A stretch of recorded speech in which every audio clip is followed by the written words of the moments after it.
आप सभी शांत रहे।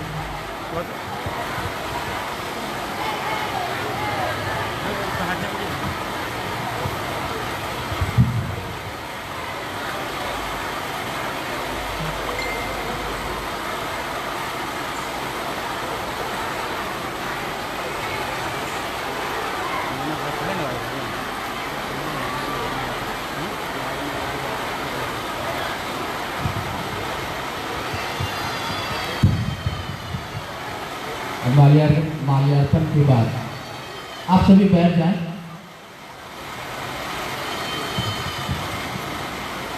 मेरा आग्रह प्रोफेसर रामेश्वर मंडल सर से होगा, जो साहिबगंज से आए हैं। आपके लिए विषय है शिव की शिष्यता, एक आध्यात्मिक उत्कर्ष। शिव की शिष्यता एक आध्यात्मिक उत्कर्ष, और इसके लिए मेरा निवेदन सर से है।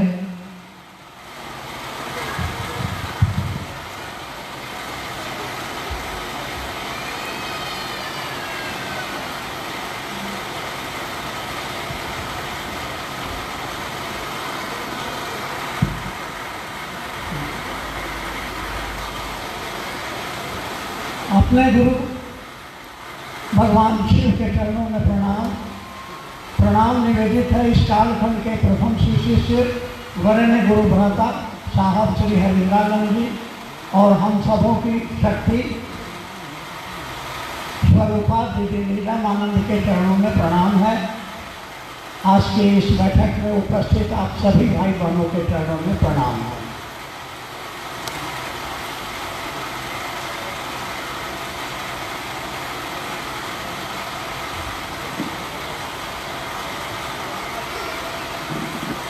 हम यहाँ उपस्थित हुए हैं भगवान शिव के जगत गुरु स्वरूप और उनकी शिष्यता के बारे में जो मार्गदर्शन हमें साहब श्री के द्वारा प्राप्त हुआ है, उस दिशा में उनके शिष्य के रूप में हमको और आपको क्या करना है।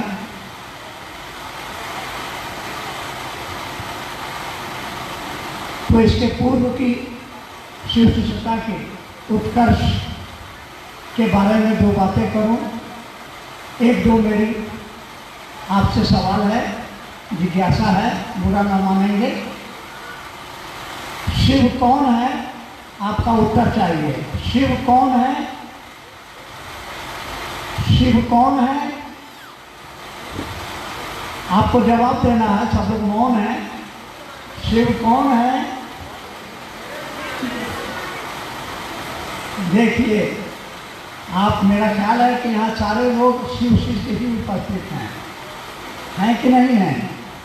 सभी लोग शिव शिष्य हैं ना। पहला सूत्र में आप बोलते हैं, हे शिव आप, कल सवाल का जवाब आपको अभी देना चाहिए था ना। मैं जब पूछ रहा था कि शिव कौन है, तो आप सभी का उत्तर होना चाहिए था कि शिव मेरे गुरु हैं। आप कौन हैं? आप कौन हैं? शिव के शिष्य हैं। यहाँ कोई किसी की माँ नहीं है, बहन नहीं है, बेटी नहीं है, दोस्त नहीं है, दुश्मन नहीं है। कौन है?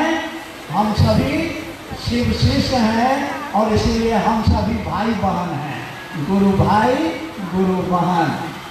जैसे बोल बम में जाते हैं लोग जब ना, तो वहाँ पत्नी भी कहती है पति को कि ये बम चाय पीजिएगा। पति भी अपनी पत्नी से पूछेगा, ये बम चाय पीवा। एक आदमी का, हम यहाँ जब देवघर कॉलेज में प्रोफेसर थे, तो सुने कि एक आदमी का बम का पैसा चोरी हो गया, तो कह रहा था कि चोर बम आए थे, हमारा पैसा चुरा लिए। चोर भी बम हो गया। तो हम सभी लोग यहाँ शिव के शिष्य हैं। तो शिष्य वही जो गुरु का आदेश माने। तो गुरु का आदेश क्या है? स्वयं शिव शिष्य बनो, दूसरों को शिव का शिष्य बनाओ, और अपने गुरु से, अपने लिए, अपने महादेव से दया मांगो कि हमारा मन समझे कि महादेव मेरा है। यहाँ अपना शब्द का प्रयोग 3 बार हुआ है।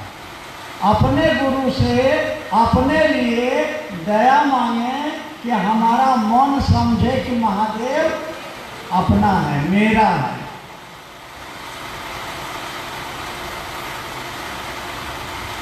तो हमको और आपको स्वयं शिव शिष्य बनना है, दूसरों को शिव शिष्य बनाना है। ये गुरु का आदेश है और यही वो तरीका है जिसको अपना करके आप शिव को अपना गुरु बना सकते हैं। और बिना गुरु की दया के, साहब श्री हरिनारायण जी ने कहा कि बिना गुरु की दया के हमारा आपका मन नहीं समझेगा कि महादेव मेरा है। खेला आपका मेरे का है। साहब श्री ने लिखा, शिष्यानुभूति में लिखा कि शिव को अपना गुरु मानकर आप प्रणाम करेंगे तो आपके लौकिक पारलौकिक मनोरथ स्वतः पूर्ण होंगे। आपको उसके लिए कोशिश नहीं करनी है, आपको कोशिश करनी है कि हमारा आपका मन समझे कि महादेव किसका है, मेरा है। और ये समझ ऐसे नहीं आएगी, बिना गुरु की दया के नहीं आएगी, बिना 3 सूत्रों का पालन किए हुए नहीं आएगी। एक चुटकी सिंदूर माथे में डालते ही आपका मन समझ गया कि ये मेरा पत्नी, मेरी पत्नी है, ये मेरा पति है। 50 रुपये का एक चप्पल खरीदे, आपका मन समझ गया कि ये चप्पल मेरी है। लेकिन 40 साल हो गए रटते हुए, हे शिव आप मेरे गुरु हैं, मैं आपका शिष्य हूँ, मैं आपकी शिष्या हूँ, मुझ पर दया कर दीजिए। लेकिन मन, दिल है कि मानता नहीं मान रहा है। कि खाली बोलने से नहीं होगा। हम देखते हैं क्षेत्रों में गुरुबाना लोग, हाँ आइए गुरुबान चर्चा दीजिए, तो साहब भैया ने 3 सूत्र दिया है, दया, चर्चा, नमन। और हम अपनी वाणी को गुरु के चरणों में स्थान देते हैं। आप सभी को प्रणाम। ये करने बोलने से नहीं होगा, इसको दिल में उतारना होगा, आपका दिल में उतारना होगा। आप क्या हैं, कैसे हैं, इससे कोई मतलब नहीं है। मानव शरीर में आप हैं और बड़े भाग मानुष तन पाया। मनुष्य के शरीर में है, ये सौभाग्य मिला है। शरीर पाने के लिए, मानव शरीर पाने के लिए देवता भी तरसते हैं, क्योंकि इसी शरीर में आप चाहें तो शिव हो सकते हैं, आप चाहें तो नरक के कीड़े बन सकते हैं। ये आपको आज़ादी मिली है। तो ये मानव शरीर मिला है। इस शरीर का उपयोग आप शिव होने के लिए कीजिए, या फिर ये जीवन में दुखों को झेलने के लिए, तबाही और बर्बादी को बर्दाश्त करने में निकाल दीजिए। फैसला आपको करना है। ये शिव शिष्यता का उत्कर्ष का माने होता है खिलना, पुष्पित होना। एक बीज है, पीपल का बीज, एकदम छोटा सा, राई के छोटा से दाना की तरह, उससे भी छोटा दाना होता है, लेकिन उसके अंदर विशाल वृक्ष होने की संभावना छिपी हुई है। वह छोटा सा पौधा पीपल का, कोई बच्चा भी आएगा हाथ पकड़ के उसको उखाड़ के फेंक देगा, लेकिन थोड़ा समय दीजिए, वही पीपल का छोटा सा नन्हा सा पौधा जब विशाल वृक्ष बनेगा तो 5-7 हाथी उसकी जड़ों में बांध दीजिए, उसको नहीं उखाड़ सकेगा। तो हम और आप भी एक संभावना है, एक बीज है। हमारे आपके अंदर भी वही महादेव बैठा हुआ है। जतो जीव ततो शिव। शिव शिष्यता का उत्कर्ष का माने बढ़ना, फलना, फूलना। एक कली खिलती है, फूल बनती है। एक गुलाब का फूल खिलता है, फूल बनता है, तो उसकी सुगंध चारों ओर फैल जाती है। वो नहीं देखती है कि ये पापी है या पुण्यात्मा है, ये साधु है या चोर है। सबके नाक में सुगंध भर देती है और वो गुलाब खिलता है कांटों में। इन कांटों से उसको डर नहीं लगता है, क्योंकि वो जानता है कि ये कांटे हमारे रखवाले हैं, बड़े दिल वाले हैं। इसलिए जीवन की परेशानियों से डरना नहीं है, हंसते हंसते उसका मुकाबला करना है, उसको बर्दाश्त करना है। कैसे? गुरु की दया के आश्रय में। गुरु की दया के आश्रय में जब आप चलेंगे तो इन्हीं कांटों पर गुलाब खिलेगा और ये गुलाब सारी बगिया को अपनी खुशबू से भर देंगे। साहब ने अपनी पुस्तक और चलन शिव की ओर में लिखा कि फूल कांटों पर ही खिलते हैं और जब भी कोई देखता है तो उसका ध्यान फूलों पर जाता है, गुलाब पर जाता है, न कि कांटों पर। साहब ने लिखा है कि कीचड़ में कमल पैदा होता है। ये कमल जितनी तेज धूप होगी उतना सुंदर होता है, उतनी तेज उसकी खुशबू होती है और शाम होते होते कमल का मुंह बंद हो जाता है, जाड़े में कमल मुरझा जाते हैं।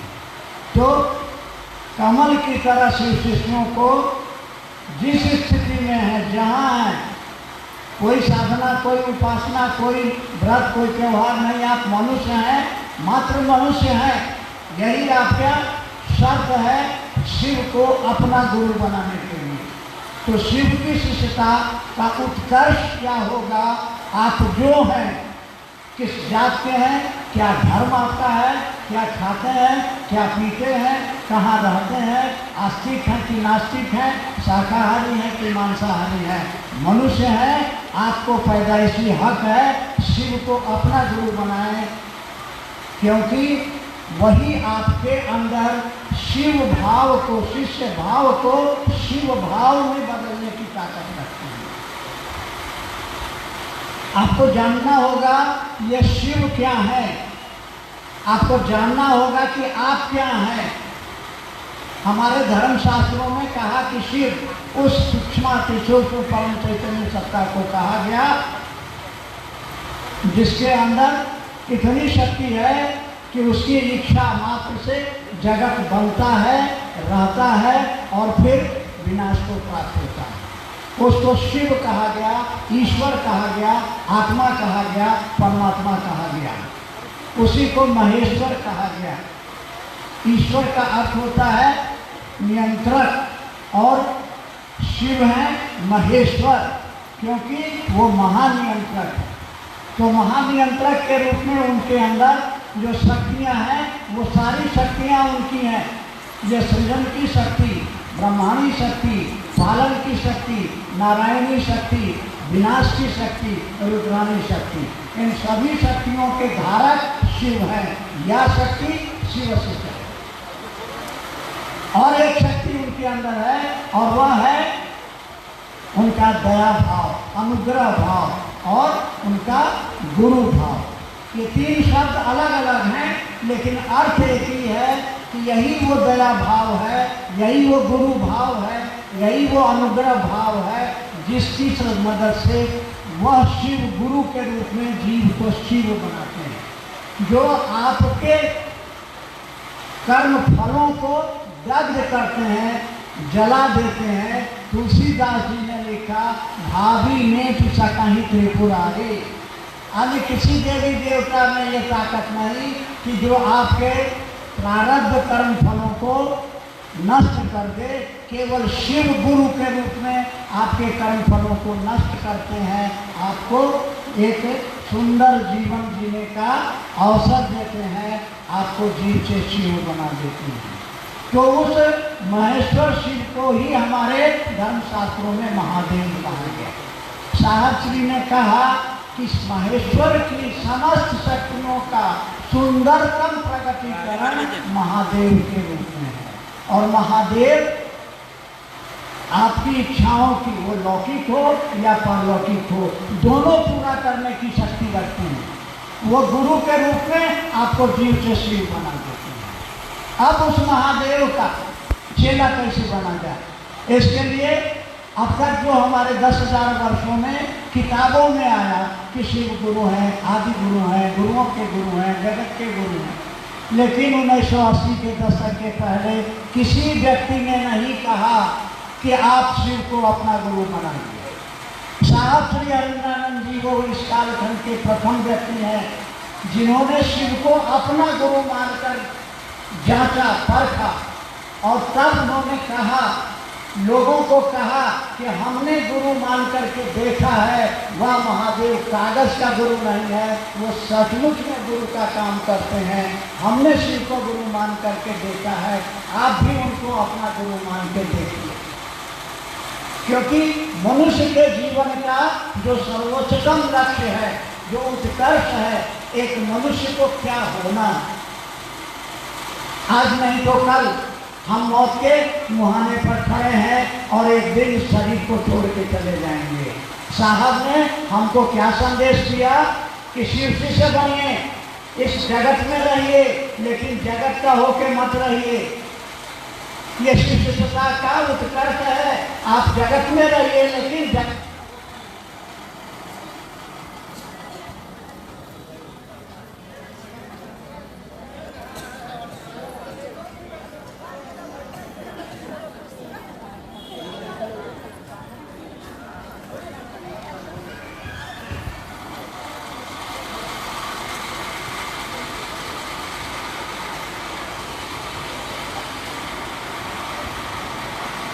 हेलो, शिव शिष्यता का उत्कर्ष हमारे वरण्य गुरु मेहता साहब ने क्या कहा, लिख दिया है कि कहीं आप भूल नहीं जाइए। किताबों में लिखा है, आओ चले शिव की ओर, पढ़िएगा, रहो तो शिव, बनो तो शिव और जियो तो शिव। खाली अपना नाम लिखवा लेने से, घोषणा करवा लेने से नहीं चलेगा। आपको क्या करना होगा, शिव के जैसा बनना है, शिव की तरह आपको काम करना है। तो शिव ने क्या किया है, आपके गुरु ने क्या किया है, क्योंकि हर गुरु अपने शिष्य को अपने जैसा बनाता है। वो शिव है, वो महादेव है, वो दाता है, दानी है, सारे लोग उससे मांगने आते हैं और वो स्वयं भिखारी है। वो महादेव त्रिलोकीनाथ है, लेकिन रहने को घर नहीं है, लेकिन सबका भला सोचता है। उसने अपने लिए कालकूट जहर को रख लिया और दुनिया को कहा, जाओ तुम जहर, तुम अमृत पियो। आपका गुरु कैसा है, उस गुरु की आश्रय में शिवलिंग पर वो सांप जिसे आप घर में देखते हैं और लाठियों से पीटते हैं, मारते हैं, अगर वो शिवलिंग पर नजर आता है तो कोई लाठी लेके नहीं जाता है, दूध लावा लेके जाता है। और वो सांप अब सांप नहीं, नाग बाबा कहलाता है। साहब श्री ने कहा कि आप सांप बनना चाहते हैं या नाग बाबा बनना चाहते हैं, फैसला आपके हाथ में है। कितना आसान है, मात्र आप शिव से जुड़ जाएं। वह चंद्रमा जो कलंकी है महादेव के माथे पर स्थापित हो गया तो वह चंद्रमा भी पूजनीय हो गया। तो हम और आप क्यों नहीं उस महादेव को अपना महादेव बना लें। कैसे बनाएंगे अपना मन, क्योंकि हमारा जो जन्म हुआ है जीव रूप में हुआ है, जगत का आकर्षण इतना प्रबल है। एक छोटा बच्चा पैदा होता है, थोड़े दिनों के बाद थोड़ा बड़ा होता है, अपनी गेंद अपने भाई को खेलने के लिए नहीं देता है क्योंकि मेरा है। तो जगत की चीज़ों को अपना समझना ये हमारा नैसर्गिक, ये जन्मजात गुण है। वह जगत जो आज है कल नहीं रहेगा, वह जगत जो लगता है मेरा है जो मेरा नहीं है। ये शरीर मेरा है, ये जीवन मेरा है, ये सुख दुख मेरे हैं। हम तो हंसना चाहते हैं, हमको कोई रुला देता है, हम तो जीना चाहते हैं, कोई हमको मार देता है। तो मेरा अपना क्या है, यह ज्ञान गुरु देंगे। जगत के इस आकर्षण में डूबे हुए मन में उस शिव के प्रति आपके मन में प्रेम का जो अंकुरण करा दे उसको गुरु कहा गया है। और ऐसे गुरु आज दुनिया में नहीं है। इसलिए जगत गुरु शिव की शरण में जाने के लिए साहब श्री संकल्प लिया है, हमारी दीदी माँ ने संकल्प लिया है कि एक एक व्यक्ति के दिलों में शिव शिष्यता की जड़ों को जमाना है। साहब ने अपनी शिक्षानुभूति में लिखा। आओ चले शिव की ओर पुस्तक में लिखा कि न मुझको पद चाहिए, न पैसा चाहिए, न सम्मान चाहिए, न पुरुषार्थ चतुष्टय चाहिए। क्या चाहिए?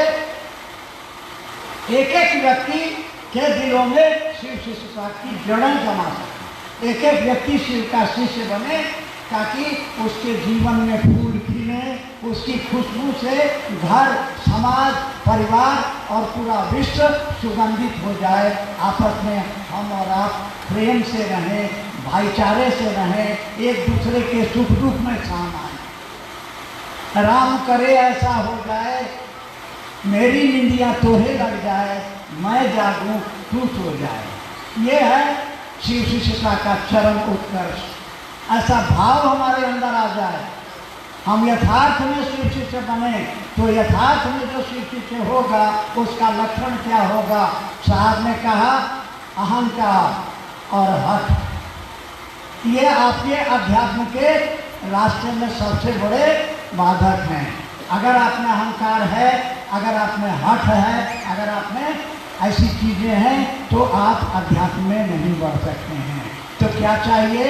अपने वरीय होने के अहंकार को त्याग देना होगा कि हम 20 साल पुराने शिव शिष्य हैं, इसलिए हम जो कहते हैं सो मानना होगा। गलत।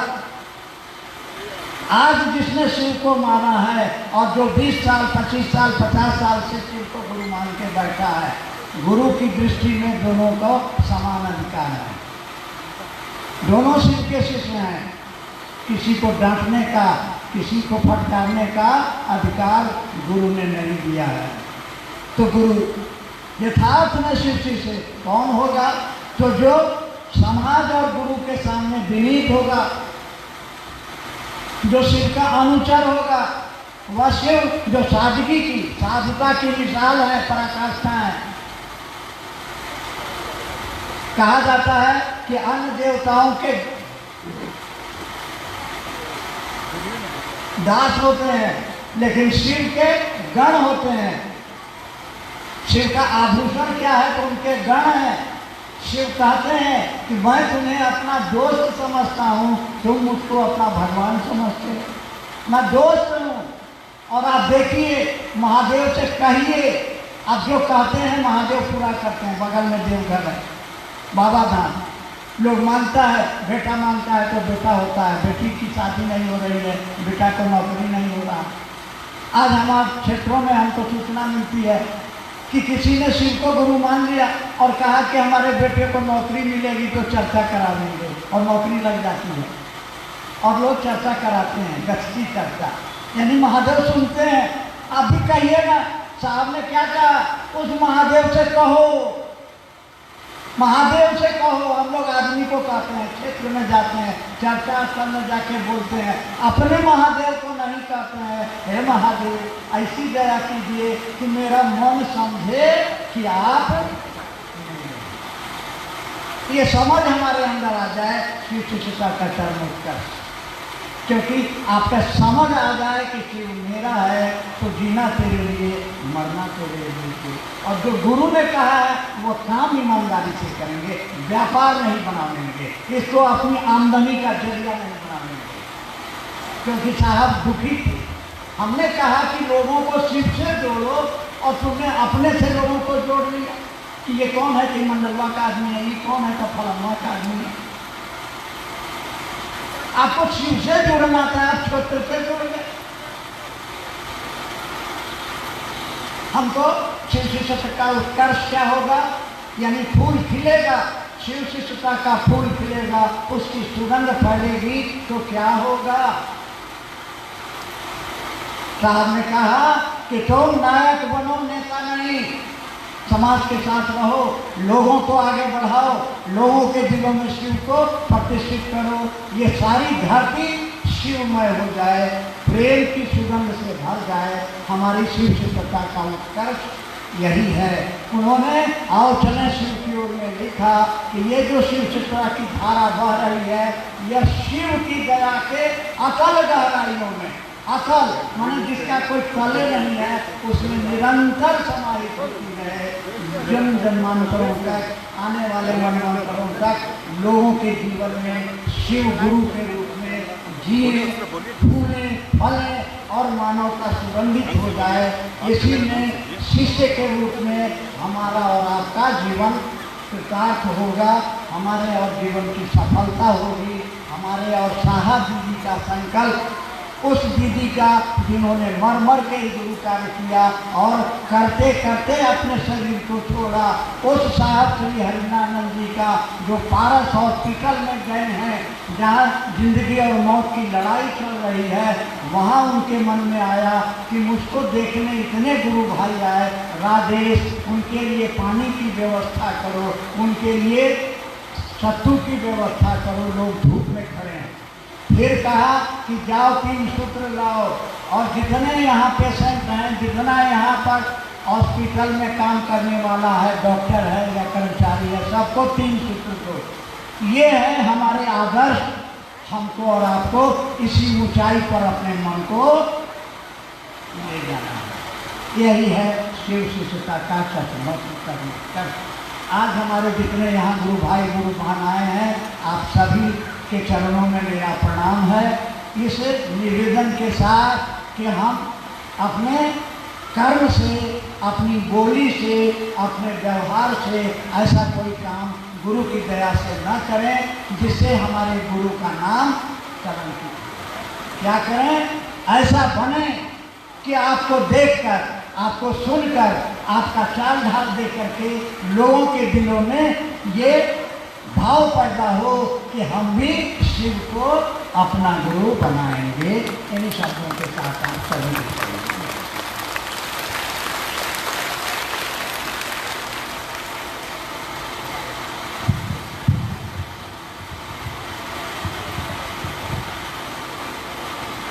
अभी हम लोग सुन रहे थे प्रोफेसर रामेश्वर मंडल सर जी को, शिव की शिष्यता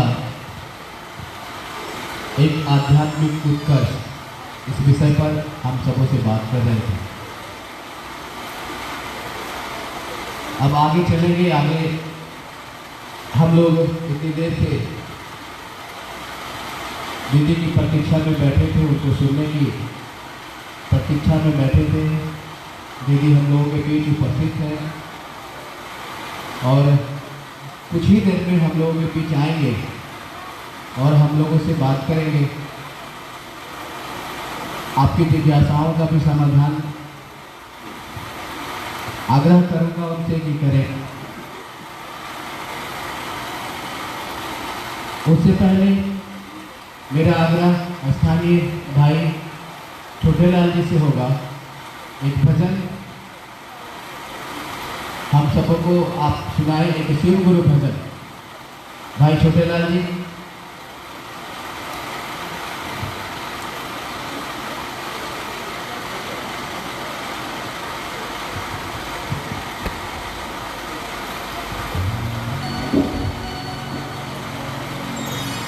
पुनः अपने गुरु शिव सहित साहब दीदी के चरणों में नमन।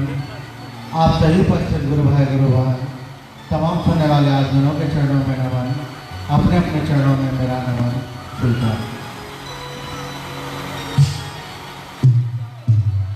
महागुरु के मन से एक भजन का आदेश है, आप सभी से आग्रह होगा। रे मन पंछी नमः शिवाय बोल, सांसें तेरी कब रुक जाए। रे मन पंछी नमः शिवाय बोल,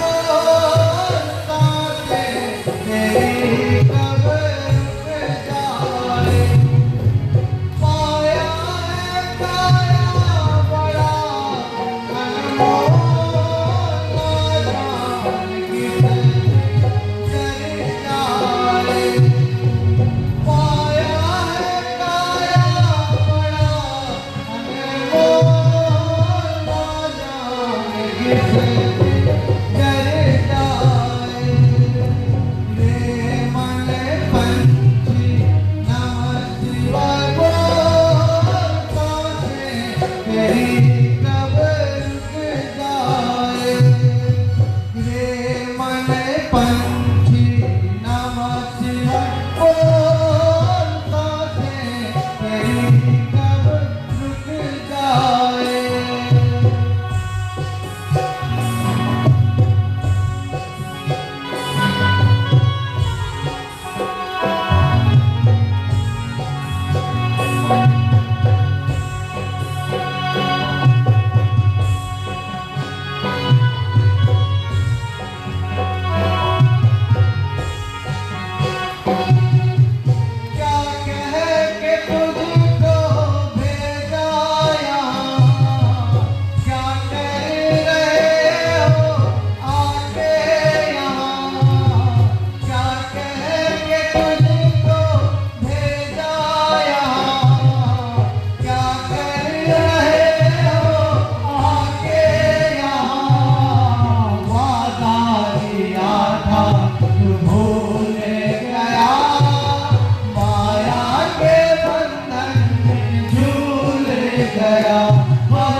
हेलो।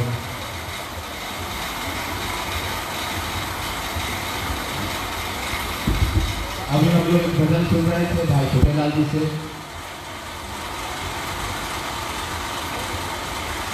बहुत ही प्यारा भजन, और आप लोग भी अंदर अंदर खुश हो रहे होंगे कि अब इंतजार खत्म हुआ हम लोगों का।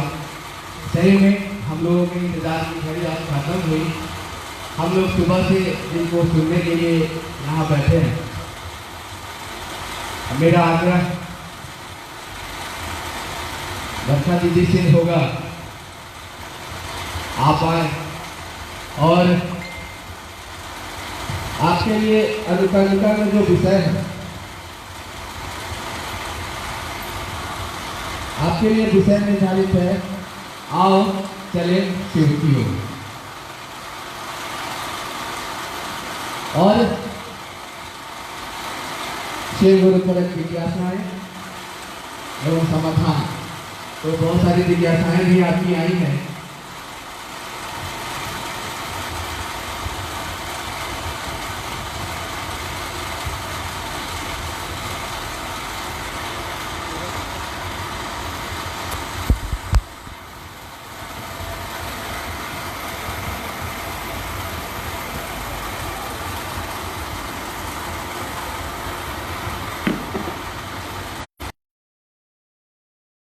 मेरे गुरु महेश्वर शिव को मेरा प्रणाम है। इस कालखंड के प्रथम शिव के शिष्य और हम सबों के परम आदरणीय वरेण्य गुरुभ्राता साहब श्री हरिनानंद जी के चरणों में मेरा प्रणाम है। शक्ति स्वरूपा दीदी नीलम आनंद जी के चरणों में मेरा प्रणाम है। और संथाल परगना में स्थित दुमका जिले में इस हॉल में उपस्थित आप सभी गुरु भाई गुरु बहन के चरणों में मेरा प्रणाम है।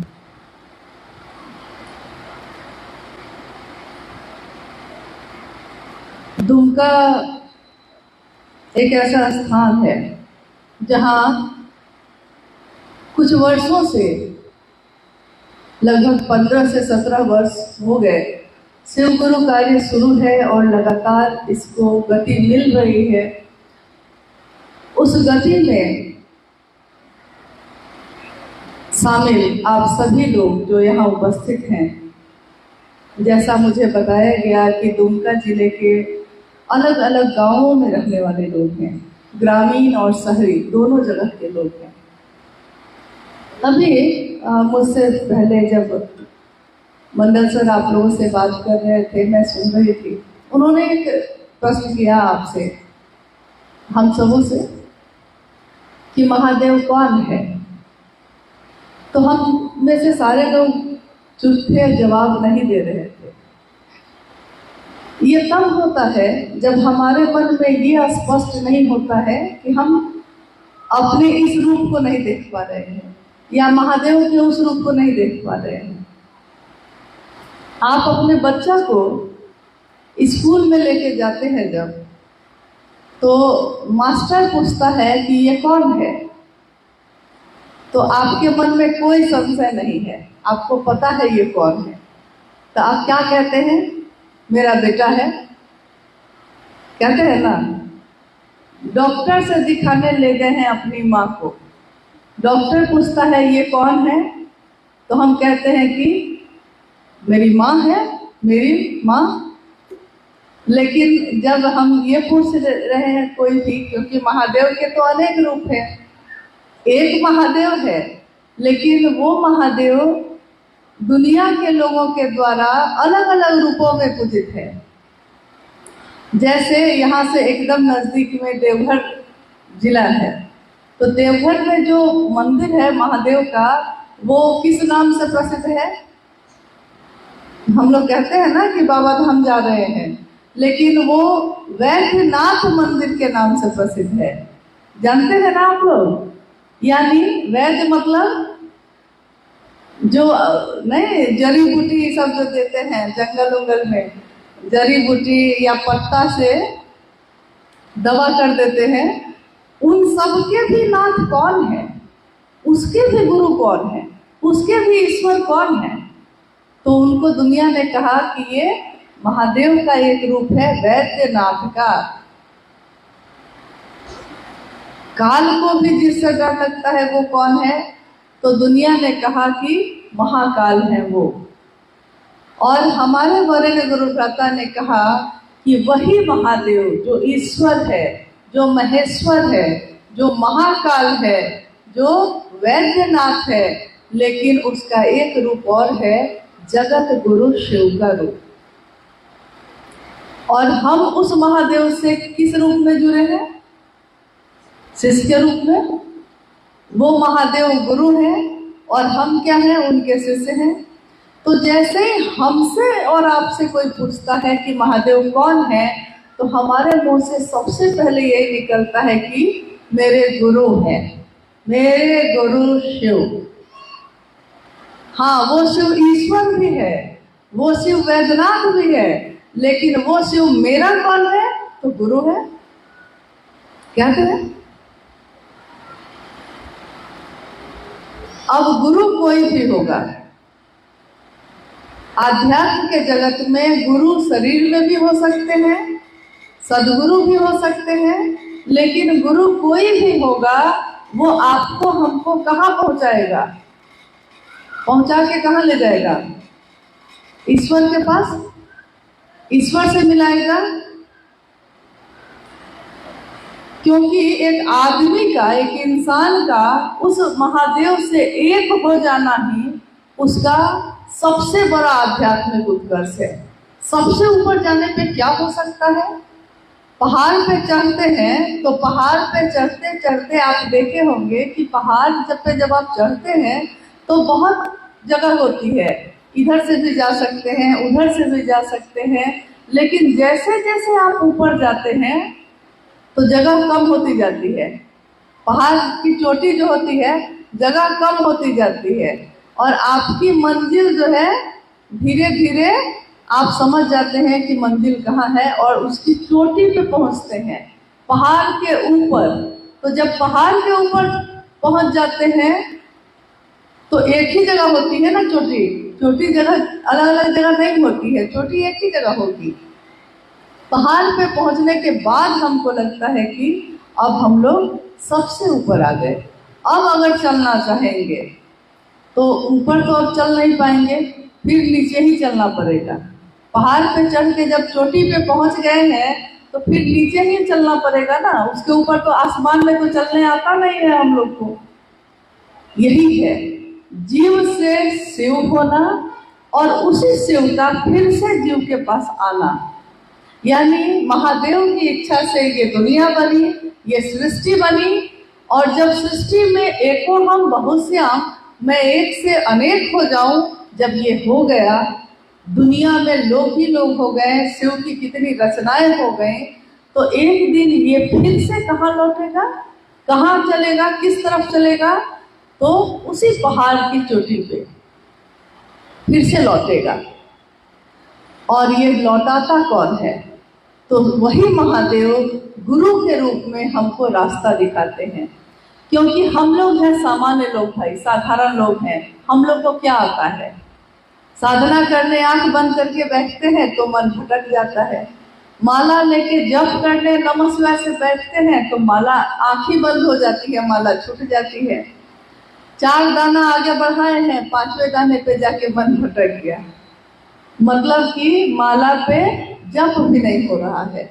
साहब बोले कि सांस पे कर लो, सांस लिए तो सोचे कि नमः, छोड़े तो सोचे कि शिवाय, और फिर लेने से पहले थोड़ा सा रुक गए कि ठीक से ले रहे हैं कि नहीं ले रहे हैं, मतलब कि वो भी नहीं हो पा रहा है। उपवास, आराधना, उपासना, मंत्रों का जप कुछ भी नहीं होता है। तब भी महादेव से साहब भैरवानंद जी ने कहा कि तब भी अगर अंतः से पुकारोगे, बुलाओगे उस महादेव को, अपने दिल की गहराई से बुलाओगे तो वो महादेव सुनते हैं। मालिक बहुत करीब से सुनते गरीब की। वो मालिक ऐसा है, कैसा मालिक है वो? क्योंकि वो गरीब से गरीब अगर दुनिया में कोई है, उसको करीब से बुलाता है, अंदर से बुलाता है, तो वो महादेव उसके नजदीक आकर उसकी बात सुनते हैं। जो दुनिया का मालिक है वो हमारे आपके लिए इतना नीचे तक आ सकता है, लेकिन गुरु के रूप में साहब ने कहा कि उन तक पहुंचना आसान है। यहाँ के कलेक्टर के पास ऐसे जाना आपके लिए बहुत मुश्किल है, लेकिन कभी कभी आपने सुना होगा कि किसी जिले के कलेक्टर जो है उनको पढ़ाने का बहुत शौक है, तो वो क्या करते हैं, कभी कभी किसी बस्ती में जाके बोर्ड लगाकर बच्चों को वहाँ पे पढ़ाने लगते हैं। पढ़ाने जो लगते हैं तो हैं वो जिला के कलेक्टर, लेकिन पढ़ाने लगे हैं तो कोई बच्चा आ रहा है, सब वहाँ बैठ सकता है, और उन्हीं से ऑफिस में मिलना बहुत कठिन है, लेकिन पढ़ा रहे हैं तो जाके कोई भी बैठ के पढ़ सकता है। वो महादेव महेश्वर के रूप में सबसे ऊपर है, उनसे मिलना कठिन है, श्रम साध्य है, बहुत लंबी प्रक्रिया है, कितनी साधना, कितने मंत्रों का जप, तब कहीं जाके कुछ रास्ता बन सकेगा। लेकिन शिष्य के रूप में हमको कुछ नहीं आता है, तब भी महादेव शिष्य के रूप में स्वीकार करते हैं। यही बात किताबों में लिखी हुई है कि जगत गुरु है वो, लेकिन हमको आपको पता नहीं था। साहब भैरवानंद जी ने जब 1974 में शिव को अपना गुरु बनाया था, उससे पहले उनके जीवन में भी काफी भटकाव आए। वो खोजते रहे, गुरु की तलाश में चलते रहे, गुरु की तलाश करते रहे। कितने गुरु मिले, लेकिन हर जगह धोखे खाए उन्होंने। एक दिन हताश होकर उनके मन ने सोचा कि जब वो शिव ईश्वर है, जब वो शिव महेश्वर है, तो वही महेश्वर गुरु भी क्यों नहीं है? क्योंकि दुनिया कहती है कि कोई गुरु होता है तो वो क्या होता है कि उसी गुरु में ब्रह्मानी शक्ति होती है, उसी गुरु में वैष्णवी शक्ति होती है, उसी गुरु में महेश की शक्ति होती है। ब्रह्मानी यानी कि पैदा करने वाला, वैष्णवी यानी कि जीवन को चलाने वाला, महेश यानी कि जीवन को उसका संहार करने वाला, तीनों शक्ति होती है गुरु में। यहाँ तक कि वो गुरु पर ब्रह्म होते हैं, ईश्वर ही होते हैं। बस इतनी ही बात उन्होंने उस दिन सोची थी, एक सोच थी, वो एक विचार था ये कि शिव को ही अब अपना गुरु बनाएंगे। शिव को उन्होंने अपना गुरु बना लिया, और उसके बाद के वर्षों में, उसके बाद जो समय गुजरा, धीरे धीरे उनके जीवन में कुछ घटनाएं होने लगी। वो जो चाहते हो जाता, वो जो सोचते हो जाता। यहाँ तक कि इतनी घटनाएं घटी कि उनको लगता था कि महादेव दिखाई नहीं देते हैं, लेकिन वो एहसास करा रहे थे, महसूस करवा रहे थे कि मैं हूँ। और इतना ज़्यादा ये हो गया कि एक दिन साहब भैरवानंद जी के मन ने ये समझ लिया कि वो शिव सचमुच में गुरु हैं। जब उनके मन ने समझ लिया ये, तब उन्होंने लोगों को कहना शुरू किया। आप लोग इस कहानी को जानते हैं कि नहीं, कि साहब ने शिव को गुरु कैसे बनाया, कैसे उनके जीवन में नमः शिवाय आया, और कैसे आकाशवाणी हुई कि तुम क्या करते हो।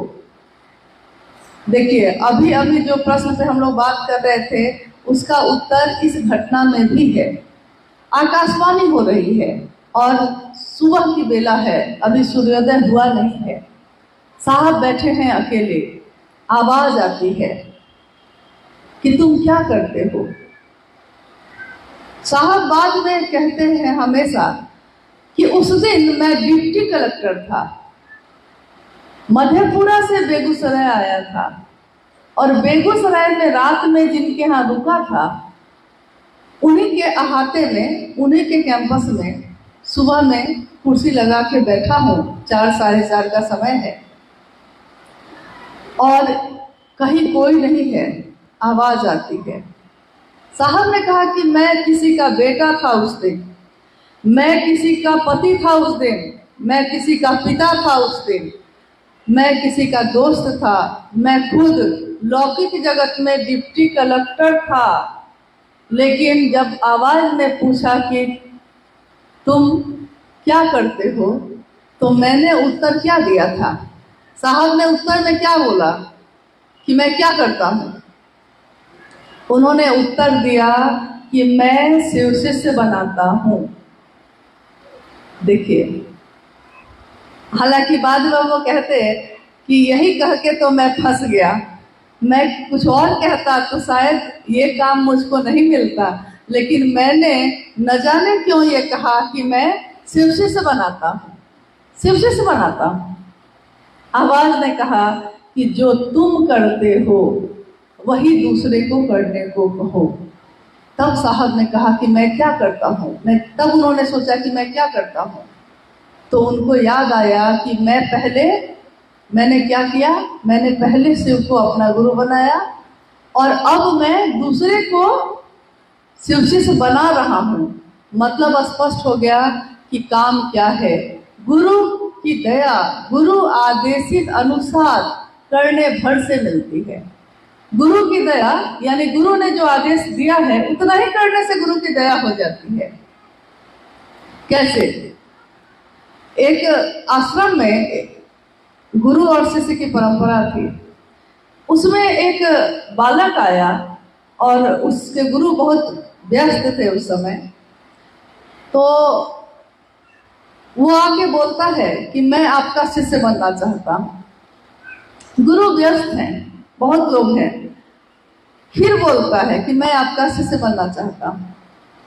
गुरु कहते हैं कि हाँ हाँ ठीक है जाओ।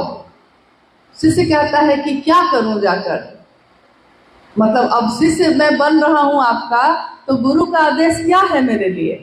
तो गुरु कहते हैं कि जाकर धान कूटो। कोई काम समझ में नहीं आया है तो सामने जो है धान कूटने का नहीं रहता है, लकड़ी से मूसल से जिसमें धान कूटते हैं। तो गुरु ने कहा कि जाओ धान कूटो। बरस पे बरस बीत गए, गुरु के ध्यान से भी उतर गया वो। अब गुरु जो है वृद्ध हुए। उन्होंने कहा कि इस आश्रम को चलाने का संचालन अब सोचता हूँ कि किसी के हाथ में दे दूं, और मैं अब वृद्ध हो गया तो मैं चाहता हूँ कि अब ईश्वर की आराधना में अपना समय बिताऊं, बाकी ये लोग चलाएंगे। अब उन्होंने खोज शुरू की कि किसको बनाओ, जांच की, परीक्षा लेनी शुरू की कि किसको बनाओ। सबको बारी बारी से बुलाया, सबकी परीक्षा चल रही है। सब यही दिखाने में लगे हैं कि आप जो कहते हैं मैं वही करता हूं। और वो सबकी जांच करते करते, सबकी परीक्षा करते करते एक दिन क्या होता है कि वो सबको बुला के पूछते हैं कि क्या सारे शिष्यों की परीक्षा हो गई है, कोई बचा हुआ तो नहीं है? तो उसमें से एक शिष्य बोलता है कि जी गुरुजी, एक लड़का और आया था, तो आपने ना उसको कह दिया था कि धान कूटो जाके। तो गुरु को याद आया इतने वर्षों के बाद। उन्होंने कहा कि हाँ हाँ हाँ हाँ आया था, कहा था मैंने। तो कहाँ है वो? तो शिष्यों ने बताया कि वो अभी भी धान कूट रहा है। वो सुबह उठकर धान कूटने लगता है और रात तक धान कूटता है, फिर थक के सो जाता है, फिर उठता है, फिर वही करता है। गुरु ने पूछा क्या इसके सिवा उसने कुछ नहीं किया? शिष्यों ने कहा कि नहीं, उसने कुछ भी नहीं किया। तो उसी शिष्य को बुलाया गया और उसी शिष्य को सारा भार सौंप दिया गया। उसने कहा, उस शिष्य ने कहा कि मुझको क्या आता है, मुझको तो कुछ भी नहीं आता है। ये सारे जो आपके शिष्य हैं वो तो शास्त्र पढ़ गए हैं, कितने श्लोक आते हैं इनको, कितनी बातें आती हैं इनको, मुझको तो कुछ नहीं आता गुरुजी, मैं कैसे संभालूंगा। गुरु ने कहा कि तुमको जो आता है वो किसी को नहीं आता है। तुमने ये दिमाग लगाया ही नहीं कि मैं करूं ना करूं, क्यों करूं। तुमको जो मैंने कहा तुमने बस वही किया, बिना इस बात की चिंता किए कि इसका परिणाम क्या होगा। शिव की शिष्यता में 3 सूत्र दिए हैं साहब हरिनानंद जी ने। तीनों सूत्र तो पता है आपको। पहला सूत्र, हे शिव आप मेरे गुरु हैं, मन ही मन मैं आपका शिष्य हूं, मुझ इस पर दया कर दीजिए। दूसरा सूत्र, गुरु आदेशित कर्म, खुद भी शिव के शिष्य बनो और दूसरे को भी शिव का शिष्य बनने के लिए प्रेरित करो। तीसरा सूत्र, मन ही मन अपने गुरु शिव को प्रणाम करने का प्रयास करिए, नमः शिवाय मंत्र से भी कर सकते हैं।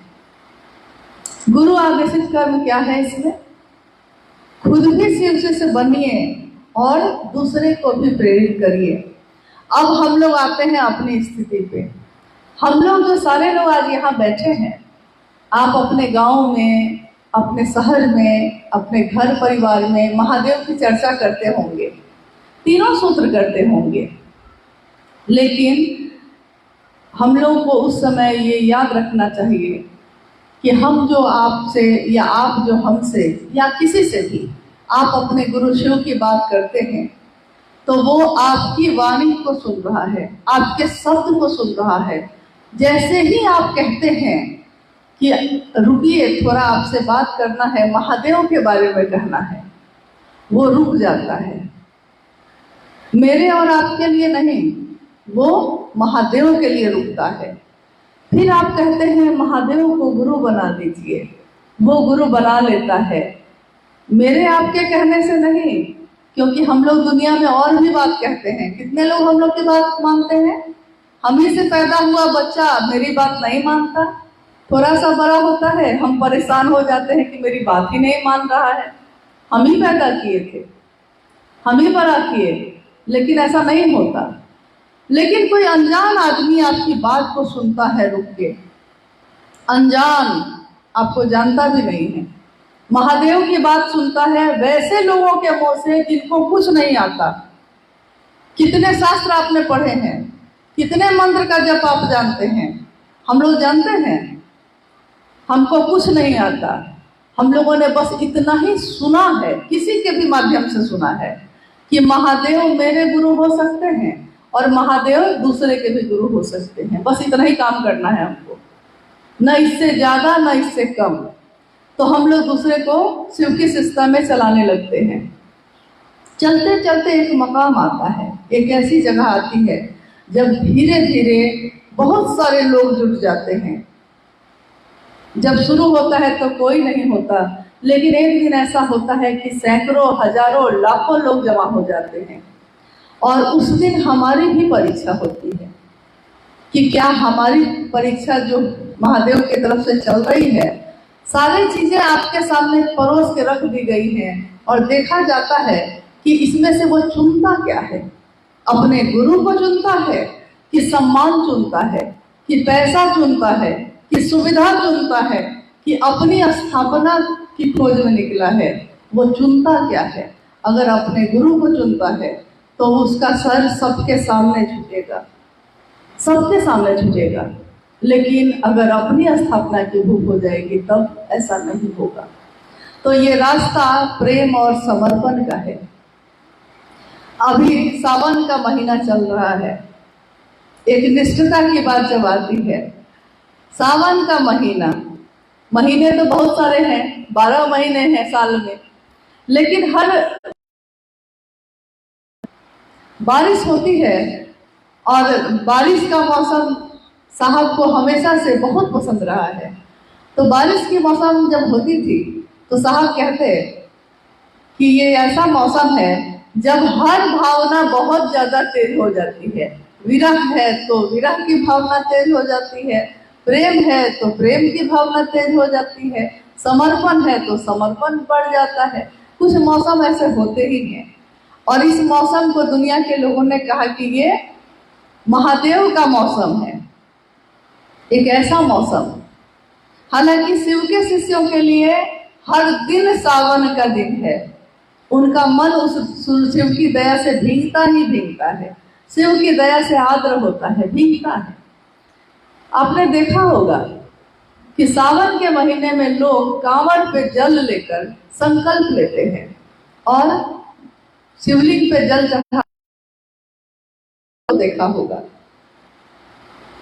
जब वो लोग चलते हैं संकल्प लेकर, उससे पहले वो कभी राजस्थान के भी लोग आते हैं, गुजरात से भी आ जाते हैं, बिहार से आते हैं, झारखंड से आते हैं, हर जगह के लोग आते हैं, लेकिन वो अपनी पहचान भूल जाते हैं।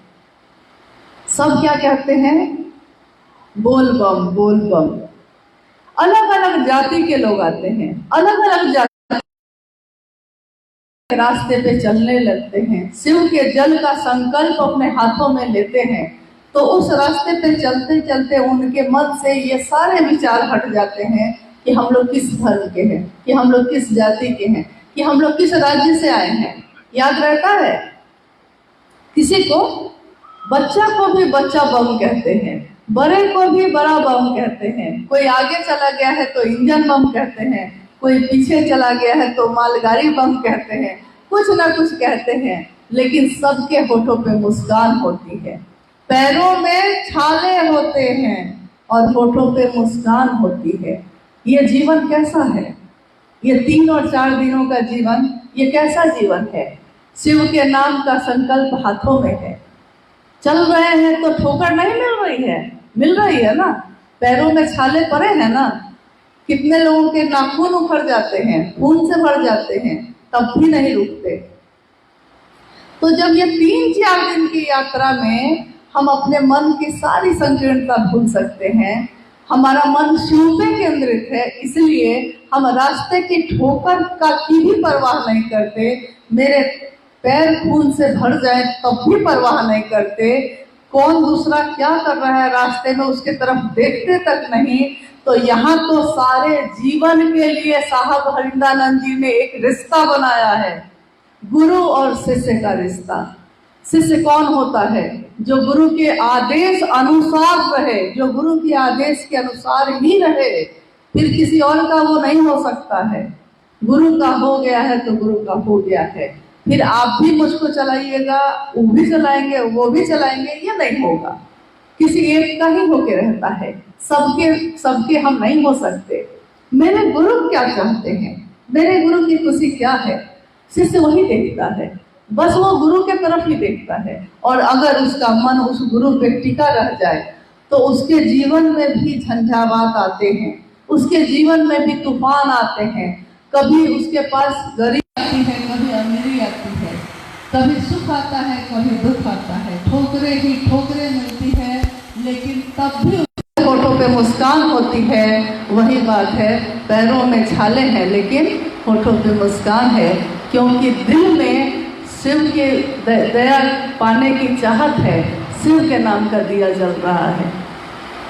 एक जगह टिक गए हैं तो ये परिणाम आया है। हम सब कुछ जानते हो या नहीं जानते हो, लेकिन इतना तो हम जान ही गए हैं कि इस दुनिया में कोई किसी का नहीं होता। लाख आप कोशिश कर लीजिए उसको खुश करने का, वो नहीं होता।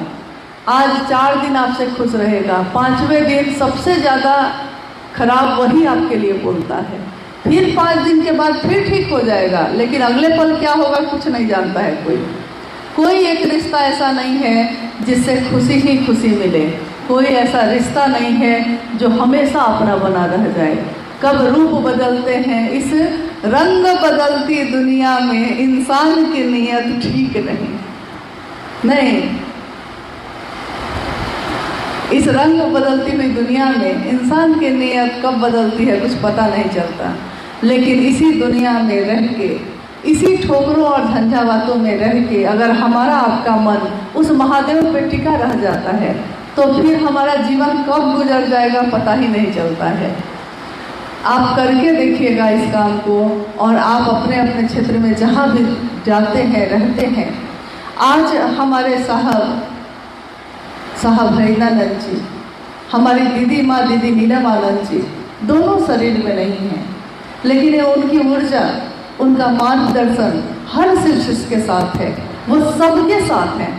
मात्र एक कारण से कि जहाँ भी दुनिया में कोई शिव का नाम लेता है, जहाँ भी कोई गुरु और शिष्य की बात करता है, शिव को गुरु मानने की और उनका शिष्य होने की घोषणा करता है, साहब हरिनानंद जी वहाँ उपस्थित होते ही होते हैं। चाहे वो कोई संगोष्ठी हो, चाहे वो महोत्सव हो, चाहे वो फटाफट आप काम कर रहे हो गुरु का तब, या अकेले में बैठ के उस शिव को प्रणाम करते हैं तब, वो आपके साथ है ही। कारण मात्र एक है, उन्होंने शिव के लिए शिव को चाहा। तो जो शिव के लिए शिव को चाहेगा, जहाँ भी शिव का नाम होगा वो वहाँ रहेगा ही रहेगा। आइए, ये संगोष्ठी है और इस संगोष्ठी का एक ही उद्देश्य होता है, किसी भी संगोष्ठी का एक ही उद्देश्य होता है कि हम सब शिव के रास्ते पे चलने वाले लोग, जो अपने अपने जगह पे आपके साथ जुड़े हुए सैकड़ों हजारों लोग होंगे, आप रास्ता दिखाते होंगे उन लोगों को, हम इस बात को समझ सके कि हमको आपको करना क्या है। क्योंकि अगर हमारी मंजिल स्पष्ट नहीं होगी, काम क्या करना है ये स्पष्ट नहीं होगा, तो हम करेंगे क्या। हम भोजन इसलिए बनाते हैं कि क्योंकि हमको पता है कि उससे पेट की भूख खत्म करनी है। हम अपने घर को इसलिए साफ करते हैं क्योंकि हमको पता है कि इसी घर में रहना है।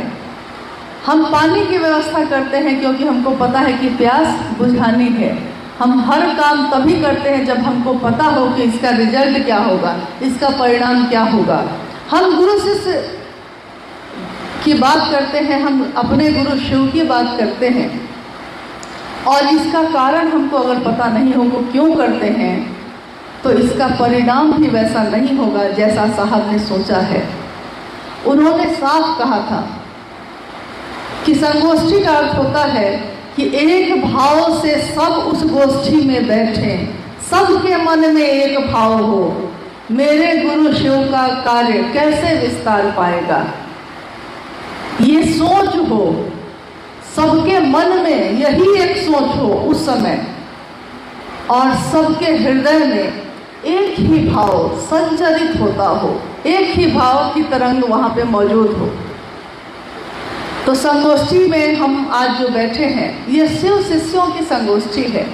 शिव के शिष्य का उद्देश्य क्या होगा? अपने गुरु शिव की स्थापना होगी, इसके इतर कुछ भी नहीं, इसके अलावा कुछ भी नहीं हो सकता। तो हम सब आज इस संगोष्ठी में इस विषय पे आते हैं कि हमको करना क्या है। आपको खुद भी शिव शिष्य बनना है। क्या कर रहा है, कौन क्या कर रहा है, तो न तो खुद शिव शिष्य बन सकेंगे, न तो दूसरे को चला सकेंगे। इसलिए पहले तो दूसरे की तरफ देखना छोड़िए। एक बार हम लोग कहीं से आ रहे थे साहब के साथ, उन्होंने कहा कि देखो देखो उस घोड़े को देखो। एक घोड़ा जा रहा था, मतलब घोड़ा गाड़ी नहीं होती है, घोड़ा के पीछे गाड़ी बंधी होती है, बग्घी। तो देखो उसके आंखों के दोनों तरफ क्या बांधा हुआ है। तो हम लोगों ने देखा कि आंखों के दोनों तरफ ऐसे करके पट्टी बांधी हुई है। घोड़े के दोनों तरफ आंखों के पट्टी बांधी हुई है, मतलब ऐसे कुछ क्या कहते हैं उसको, मतलब ऐसे बांधा हुआ है। तो इससे क्या होता है कि वो घोड़ा क्या देख रहा है, अब वो देख ही नहीं पा रहा है, न इधर देख पा रहा है न इधर देख पा रहा है। तो वो क्या देख रहा है, वो सिर्फ रास्ते को देख रहा है।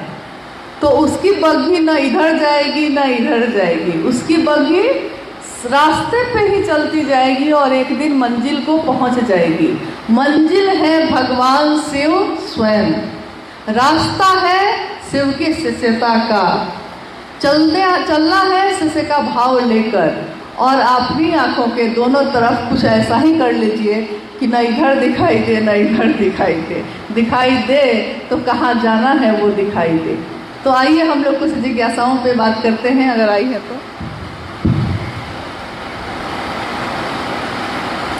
पहली जिज्ञासा बहन प्रीति भारती जो दुर्गा से हैं, ये कह रही है, प्रणाम दीदी, मेरा सवाल है कि कुछ भाई बहन शिव चर्चा का मतलब नहीं समझते हैं।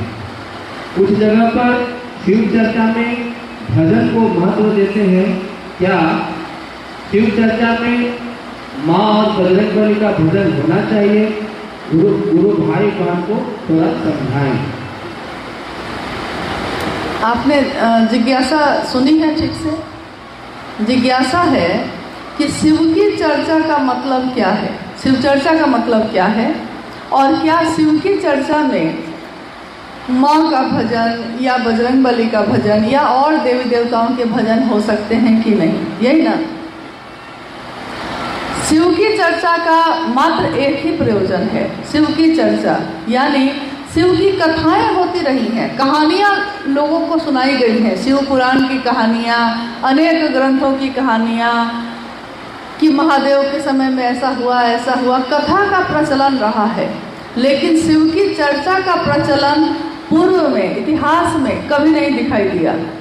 ये शिव चर्चा शब्द ही आया है वरेण्य गुरु भ्राता साहब हरिनाथ जी के द्वारा।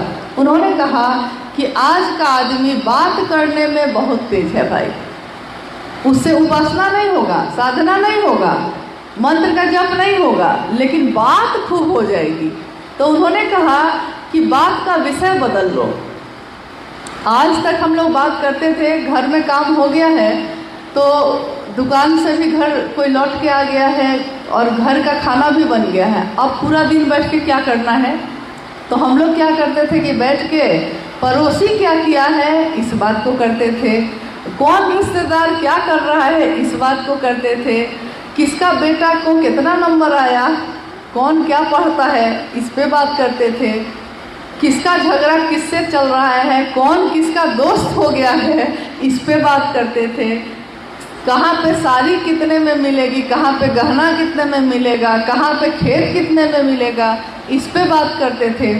सब कुछ करते थे, लेकिन नहीं करते थे तो उस महादेव की बात नहीं करते थे, जिसके कारण ये दुनिया है, जिसके कारण हम और आप हैं, उसी को भूल के बैठे हैं। तो ये जो हम लोग भूल के बैठे थे, अपनी दुनिया में एकदम मगन होकर सोए हुए थे, शब्द की मार से शब्दन मार जगाए दियो रे, शब्द की मार से गुरु ने जगा दिया। उन्होंने कहा कि शिव की बात करो, क्योंकि जिसकी बात हम सबसे ज़्यादा करते हैं हमारा मन भी धीरे धीरे उसके जैसा हो जाता है। तो सब बात करना हम जानते हैं, महादेव की बात नहीं कर सकते हैं, जितना आता है उतना ही करेंगे। और आप देखिएगा कि कहीं पे अगर किसी गांव में आप खड़े हो जाइए चौक चौराहे पे, और आप देखिए एक आदमी, अभी शादी का मौसम गुजरा, एक आदमी खड़ा होकर अपनी बेटी की शादी की बात शुरू किया है, धीरे धीरे चौक का सारा लोग जमा हो जाता है। अब सब अपनी अपनी बेटी की शादी के लिए परेशान है, सब अपनी अपनी बेटी की शादी की परेशानी बयान कर रहा है। क्रिकेट का मौसम आता है, फुटबॉल का मौसम आएगा, तो उसमें क्या होगा, एक आदमी क्रिकेट की बात शुरू करता है, भारत पाकिस्तान होने लगता है, लेकिन थोड़ी ही देर में उस चौक के सारे लोग जमा हो जाते हैं, वहीं पे दो टीम बन जाती है, कौन जीतेगा कौन हारेगा, अब इसी पे बात हो रही है। यानी हमारे आपके अंदर ये ताकत है कि हम अगर किसी एक चीज़ की बात शुरू करते हैं तो हमारे आसपास के माहौल पे उस बात का असर होता है। हम शिव की बात शुरू करेंगे तो लोग शिव की बात में जुटेंगे कि नहीं जुटेंगे। जब हम क्रिकेट की बात करते हैं तो जुट जाते हैं, हम खेत की बात करते हैं तो जुट जाते हैं, हम किसी भी लौकिक बात को करते हैं तो सब कोई जमा हो जाते हैं। तो क्या हम महादेव की बात करेंगे तो लोग नहीं जमा होंगे? आप निकल के तो देखिए, आप करके देखिए। आप जैसे ही बात शुरू कीजिएगा, दो आदमी खड़े होके सारे लोग जमा होने लगते हैं। अभी हम लोग दुमका में रुके हुए हैं, साथ में जो गुरु भाई लोग आए हैं, सुबह में चाय पीने चले गए, लौट के आए तो बोले कि कुछ अफसर लोग जा रहे थे खेल के, और हम लोगों ने कहा कि थोड़ा सा रुकिए, महादेव की बात करते हैं। एक रुके, दो रुके, सब के सब रुकने लगे। एक की घोषणा हुई तो दूसरा कहता है अरे ये जो है इसको भी समझाइए, इसकी भी घोषणा करिए। देखिए क्या हुआ। ये एक व्यक्ति को रोका आपने, महादेव का नाम सुना, सब पे प्रभाव है। तो कमी कहाँ हो रही है? कमी हम लोगों से हो रही है कि हम लोग बोल ही नहीं गए हैं, बात ही नहीं कर रहे हैं। जब महादेव के साथ हमारा आपका मन रहता है तो हमारा मन कैसा होना चाहिए? सबसे बलशाली, सबसे ताकतवर, क्योंकि जिसके साथ आदमी रहता है उसका मन भी उसी के जैसा हो जाता है। तो शिव की चर्चा करने का स्पष्ट प्रयोजन है कि हम खुद भी शिव के शिष्य बने, क्योंकि मेरा मन भी याद रखे कि मैं शिव का शिष्य हूँ, और हम दूसरे को भी उस रास्ते पे प्रेरित कर सकें। इससे ज़्यादा शुभ, इससे ज़्यादा कल्याण आप किसी का भी इस जीवन में नहीं कर सकते, क्योंकि उसको आपने अपने लिए नहीं रोका है, अपने शिव के लिए रोका है। तो शिव की चर्चा, अब हम लोग आते हैं कि शिव चर्चा स्थलों पे क्या होना चाहिए। क्या शिव चर्चा स्थलों पे या साप्ताहिक चर्चा स्थलों पे माँ का भजन, बजरंगबली का भजन या और देवी देवताओं का भजन होना चाहिए या नहीं होना चाहिए? देखिए, साप्ताहिक चर्चा स्थल पे जब हम लोग जाते हैं तो हम लोग के पास समय की कमी होती है। 2 या 3 घंटे के लिए चर्चाएं होती हैं, मान लीजिए 3 घंटा के लिए होती है, और 50 गुरु भाई गुरु बहन वहाँ हैं। सबको बारी बारी से मौका देना चाहिए, 2 मिनट भी बोल ले कम से कम। अब उतनी ही देर में आपको ये काम कर लेना है, फिर सारे लोग अपने घर को लौट जाएंगे। अब अगर आप सारे देवी देवताओं के गीत और भजन गाना शुरू करेंगे तो समय तो इसी में ख़त्म हो जाएगा, गुरु की चर्चा तो हो नहीं पाएगी। इसलिए ज़्यादा अच्छा है कि ज़्यादा अच्छा क्या, आप वहाँ जुटे ही जिस कारण से हैं सिर्फ उसी कारण पे ध्यान दीजिए। आप वहाँ गए ही थे इसलिए क्योंकि शिव गुरु चर्चा होनी थी वहाँ। तो जब शिव गुरु चर्चा होनी है, शिव के गुरु स्वरूप की बात होनी है, तो चर्चा भी गुरु स्वरूप पे हो और भजन भी गुरु के स्वरूप पे हो जाए। अब रही बात कि अन्य लोगों का क्यों नहीं हो, तो भाई आप अपने घर में जाके जितना मन है गा लीजिए, कोई रोका है? घर में तो आप आराम से 24 घंटा रहते हैं, जब मन है जो मन है गा लीजिए। लेकिन एक अनुशासन तो होना चाहिए कि उस जगह पे आप किस लिए जुटे हैं। अगर सारे लोग यही करने लगे से किया जाए, सही ढंग से किया जाए। और भजन, किसी भी भजन का प्रभाव जो है मन पे अस्थायी होता है। थोड़ी देर के लिए बहुत अच्छा लगेगा, हाँ गा रहे हैं भाई, रे मन के पंछी तू नमः शिवाय रट रहा, मतलब गा रहे थे गुरु भाई, हम लोग को याद आ गया कि हाँ सही बात है। कोई उठ के उधर, कोई उठ के उधर, कोई इधर, कोई उधर, तुरंत ऊपर से नीचे आ गया मन। नहीं, अस्थायी, यानी भजन का प्रभाव होता है लेकिन क्षणिक होता है, थोड़ी देर के लिए होता है। लेकिन अगर गुरु की चर्चा आप करते हैं, आपका मन धीरे धीरे समझ लेता है, तो ये प्रभाव अस्थायी होता है, हमेशा के लिए होता है। इसलिए महादेव की चर्चा ज़्यादा करने की कोशिश कीजिएगा, भजन कम, और भजन भी हो तो शिव के ऊपर हो, शिव के गुरु स्वरूप के ऊपर हो, ताकि लोगों का मन एक जगह एकाग्र रहे। और हसिया से भाई शंकर जी जानना चाहते हैं कि भगवान शिव की पूजा करके तो हमको सब कुछ मिल ही जाता है, तो फिर उनको अपना गुरु बनाने की क्या जरूरत है? हाँ, भगवान शिव की पूजा करके जब हमको सब कुछ मिल जाता है तो उनको गुरु बनाने की ज़रूरत भी हमको क्यों है? जिज्ञासा यही है। और ये जिज्ञासा आप लोग जहाँ भी जाते होंगे, बहुत जगह लोग पूछते होंगे कि अरे ये कौन बात कह रहे हैं, पूजा तो कर ही रहे हैं। जब पूजा कर ही रहे हैं तो अलग से वो नई बात कह रहे हैं। लेकिन हम लोग को ये समझना होगा कि शिव की पूजा में और शिव की शिष्यता में क्या अंतर है। शिव की पूजा यानी कि शिव की पूजा हजारों साल से हमारे देश में, विदेश में हर जगह होती है,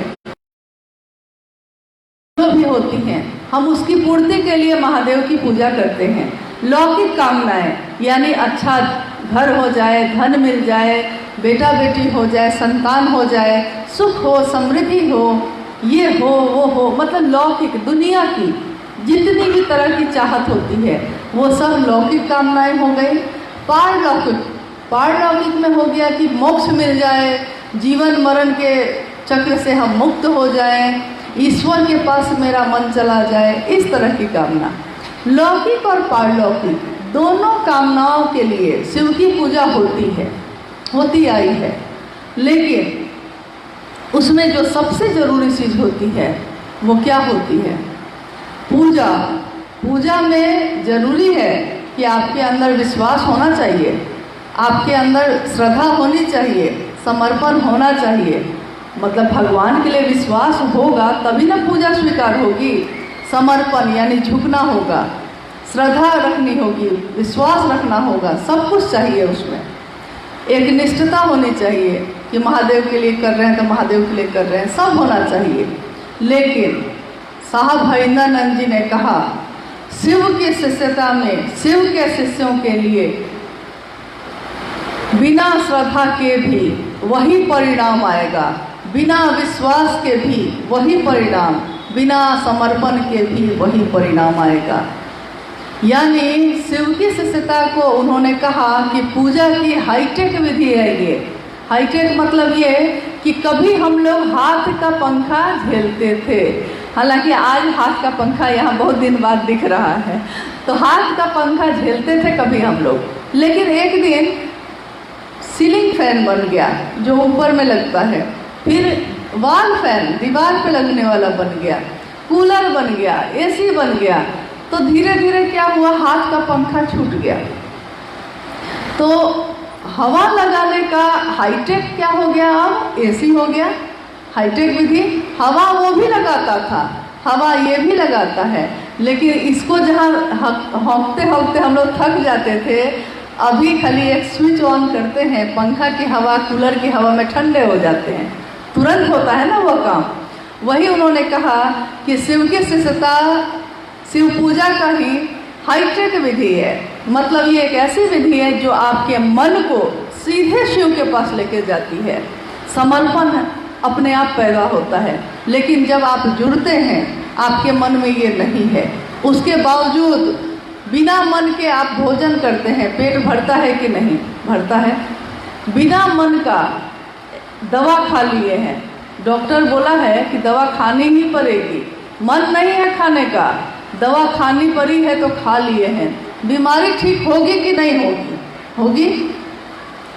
साहब ने यही कहा कि बिना श्रद्धा, बिना विश्वास, बिना समर्पण के भी अगर शिव को आप अपना मानकर खड़े रह जाइएगा तो एक दिन वो शिव आपके अंदर ये चीज़ उतार देगा कि आपके अंदर उसके लिए श्रद्धा भी पैदा हो जाएगी, विश्वास भी पैदा हो जाएगा, समर्पण ही समर्पण होगा, और एक दिन ऐसा होगा कि एक निष्ठ हो जाइएगा।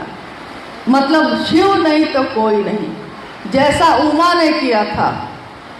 पार्वती के लिए हम लोग कहते हैं ना, वरहूँ शंभु नहीं तो रहूँ कुंवारी। अगर मेरा वर होगा कोई तो शंभु होगा, नहीं तो कोई नहीं होगा।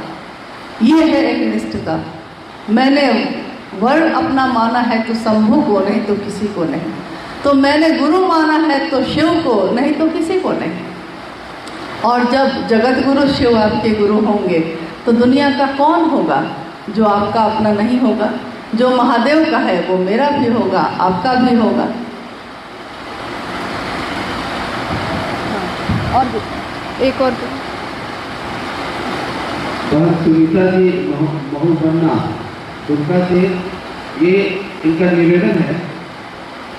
क्षेत्र में गुरु बहना चाहती है कि मेरे ऊपर महादेव आते हैं, क्या ऐसा होता है?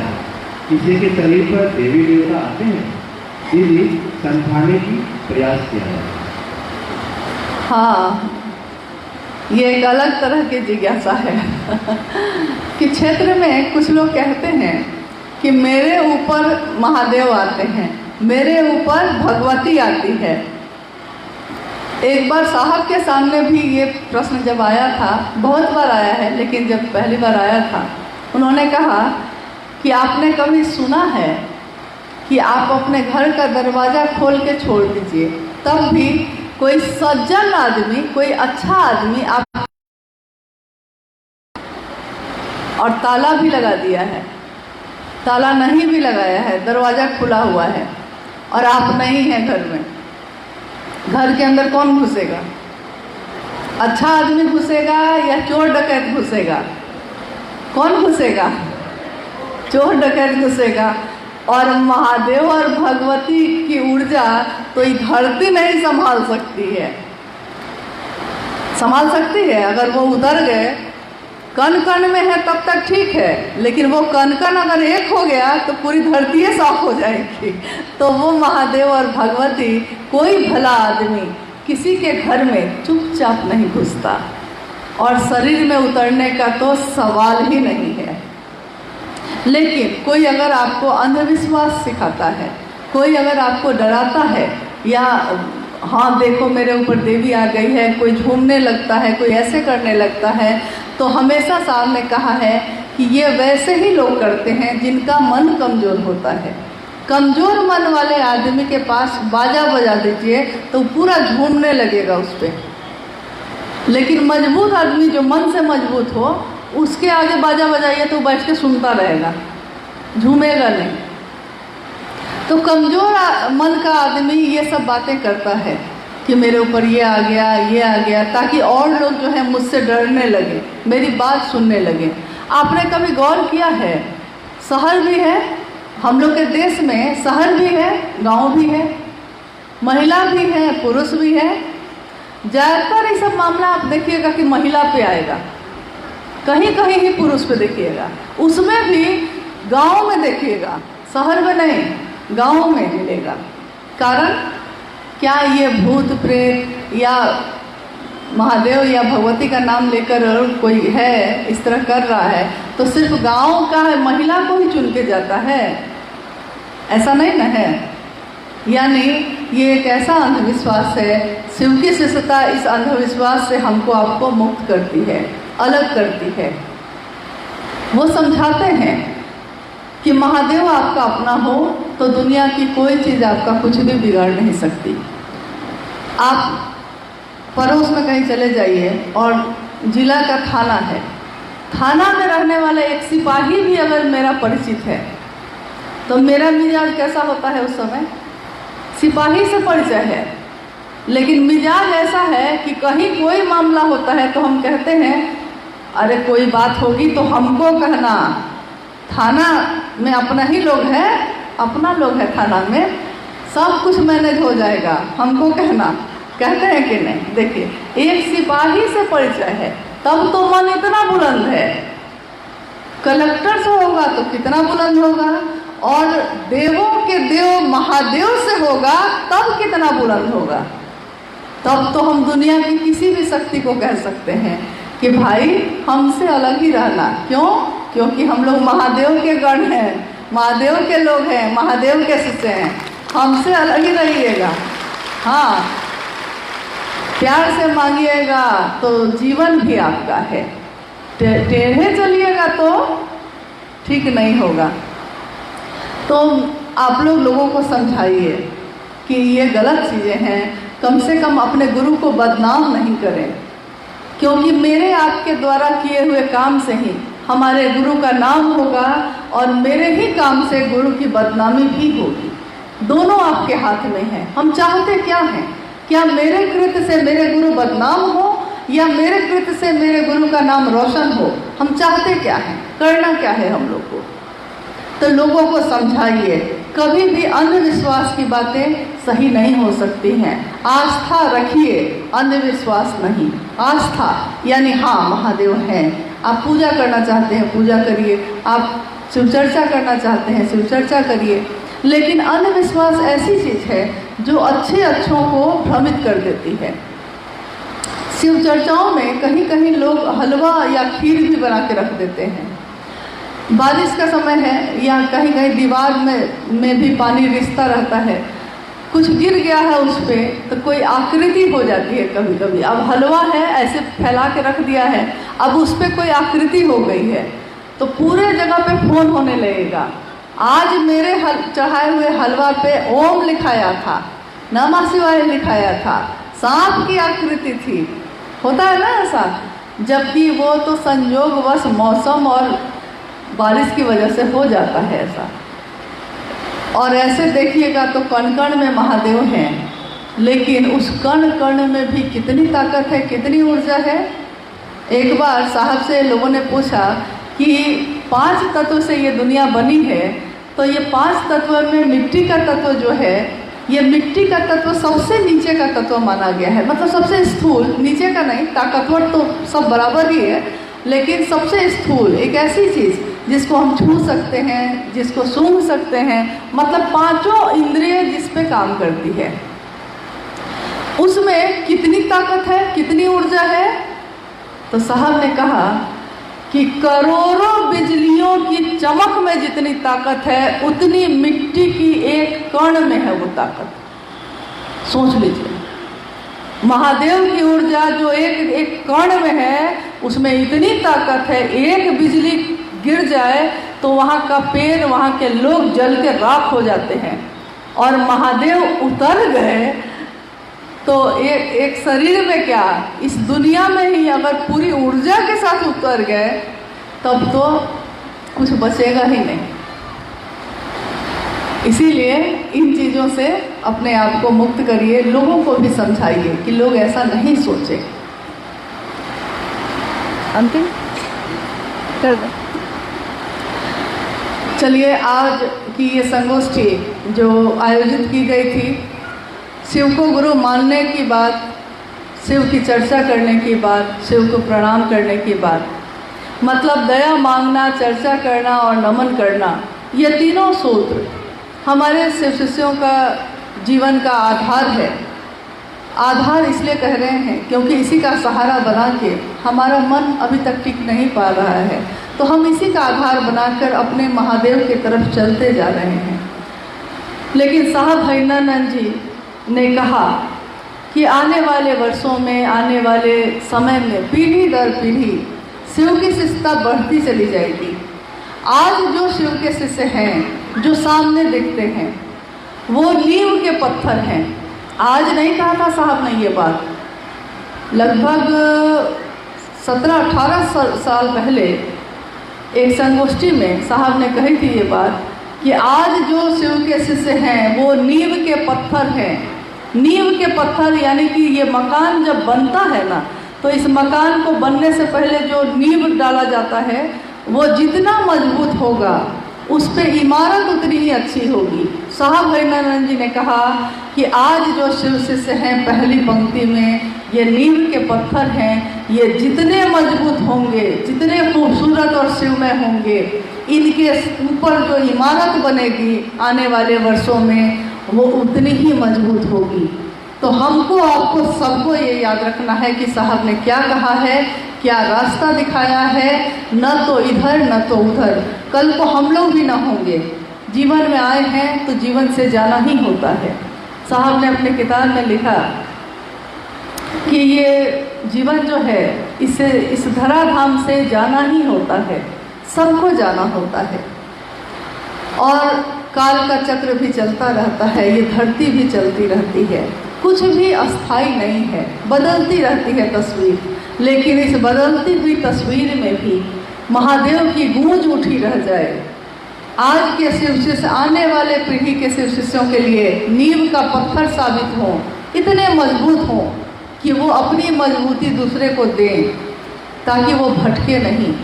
न तो भविष्य में कभी भी तीनों सूत्र बदलने जा रहे हैं, न कम होने जा रहे हैं, न ज़्यादा होने जा रहे हैं। जो साहब हरिनानंद जी ने कह दिया है, वही वाक्य हम शिष्यों के लिए आदेश है। उनके मुख से जो निकला है, सब शिव के शिष्य इसी का पालन करते जाएंगे, एक रास्ते पे चलेंगे, एक मन से चलेंगे, एक भाव से चलेंगे, अपने गुरु शिव के लिए चलेंगे। और साहब ने कहा है कि आओ चलें शिव की ओर, यानी अपने साहब दीदी के संग चलेंगे। आओ कहा है उन्होंने, जाओ नहीं कहा है। आओ का अर्थ ही होता है कि मेरे साथ आओ, यानी वो अपने साथ हम सबको लेके चल रहे हैं। आदमी गरीब या अमीर लौकिकता में होता है, मन से नहीं होता। मन अगर आपका बना रह जाए, मिजाज अगर बना रह जाए, तो फकीरी में भी अमीरी की अदा होती है। वस्त्र फटे हैं, खाने को भोजन नहीं है, लेकिन मन अगर मेरा बुलंद है, मन अगर मेरा मजबूत है, तो हम उसमें भी अपने जीवन को हंसते हंसते काट लेते हैं। तो महादेव का सहारा लीजिए, महादेव को अपना गुरु बनाइए, दूसरे को भी प्रेरित कीजिए। कितनी सुंदर बात है, कितनी अच्छी बात है। दुनिया में छींट दीजिए इस बात को, जब तक जितनी आपकी क्षमता हो उतनी ही। और अपने गुरु शिव को प्रणाम जरूर करिए, दया जरूर मांगिए, क्योंकि अगर दया ही नहीं मांगेंगे, शिव की दया के बिना कुछ भी नहीं हो सकता है। इसलिए ये तीनों सूत्र बहुत जरूरी हैं। इन तीनों सूत्रों का पालन करिएगा।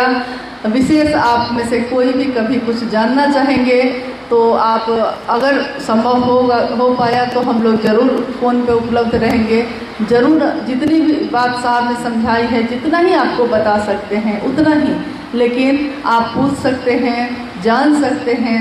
अंधविश्वास पे कुछ पम्पलेट छपे हुए हैं जो आज आपको दिए जाएंगे, है वो दिए जाएंगे, आप उसको पढ़िएगा। इस पम्पलेट को साहब श्री हरिनंदन जी ने छपवाया था उस समय जब झारखंड के जंगल और पहाड़ों में शिव चर्चाएँ तेज़ी से बढ़ी थी। तो जंगल और पहाड़ों में जब कोई डॉक्टर नहीं पहुंचता है तो लोगों को लगता है कि शायद कोई झाड़ फूक हो जाता तो ठीक हो जाते, लेकिन साहब ने उस समय भी सबको सावधान किया था।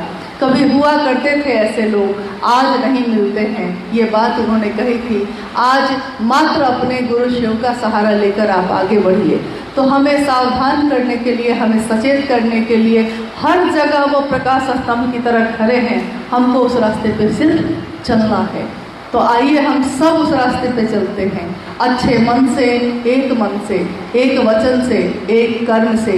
शिव मेरे गुरु हैं, शिव सबके गुरु हो जाए।